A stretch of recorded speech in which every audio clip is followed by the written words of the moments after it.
Gigabyte, my name's Awesomecrunch and welcome back to some more Subnautica news. Now, last episode I did tell you that I had some extra news and it was going to go up either the same night as the last video or the night after, and I never got round to it. I'm really sorry. I got caught up with work and I just didn't have time the same evening to do it again. I don't think anyone, if not many people, have reported on this yet, so I think it's worth me telling you guys about it, because it's pretty interesting if you're interested in the kind of SUNBEAM lore. Most people know now that there is going to be kind of an alternate ending for the SUNBEAM. Not an alternate ending to the game, necessarily to do with the SUNBEAM, but an alternate ending to the SUNBEAM sequence. So as you know, at the moment it gets shot down, but they are implementing another ending to the SUNBEAM sequence, in which it happens if you disable the gun before the SUNBEAM arrives, and essentially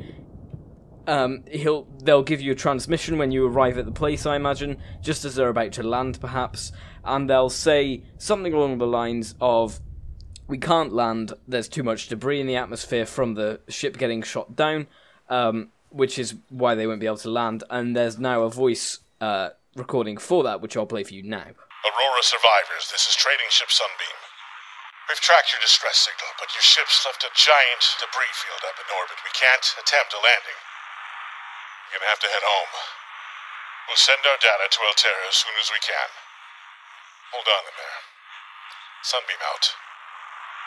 So as you can see, as you could hear, that was really cool, and obviously it's the same voice actor as the pilot from all of the others, which makes perfect sense, and it sounds really cool, and it actually makes sense, because of course if you shoot down a ship in the atmosphere, there's going to be a lot of debris left that's now orbiting the planet, and of course it's probably going to be creating some kind of blockages up there, which will make it a lot more difficult for smaller ships to land in. And in case you're thinking, well, if there's debris in the atmosphere, how are we going to take off in the rocket and get home? Well, that has already been answered with a Trello card, which I will show to you now.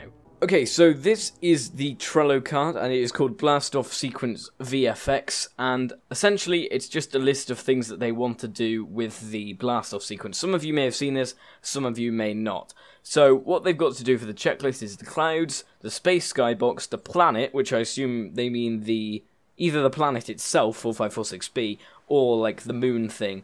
Either way, the moon will probably be involved in it in some way, like it will be there in the skybox, but I think by planet it probably means the ocean planet that we play on.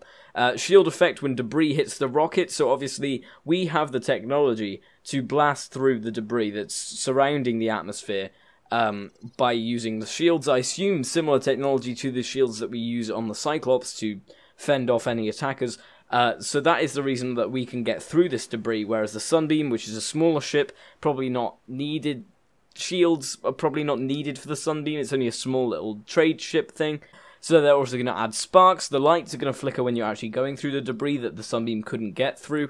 And then they're planning on a space warp effect, and eventually the buttons glow when the player presses them. Now there's a bit of discussion here between Corey, Scott and Jonas talking about whether there should be a warp effect or not. Jonas is basically saying there shouldn't be, because it has told us from the very first moment that it takes months, if not years, until rescue arrives. Therefore, I guess that makes sense. There wouldn't be a warp drive, because if we had that technology, surely you could just get someone to warp to the planet and rescue.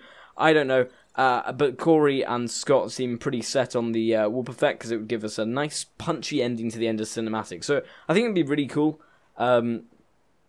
But as Scott has said, it doesn't need to be a warp drive. We can say something else like we entered a wormhole or whatever. The only other alternative would be the player being put into a deep sleep and we fade to black/white. It's certainly not as epic as punchy. And I do have to agree with Scott there that I think a warp effect would be really cool, but I also see Jonas's point. Like, if we have warp technology, why couldn't someone just come and warp towards us? I'm sure they'll figure something out. But as you can see, they're running out of time fast. If you can cut corners, then please do. I don't know if that's specifically talking about the idea for the ending or the animations or something, but obviously they're not particularly finalised on what the ending is going to be, so I guess that's what they're talking about there. But that's pretty much it, guys. So if you did enjoy this news episode, please give it a like. If you're feeling really generous, subscribe to McCrunchy's Living. Until next one, I'll see you guys in the next one.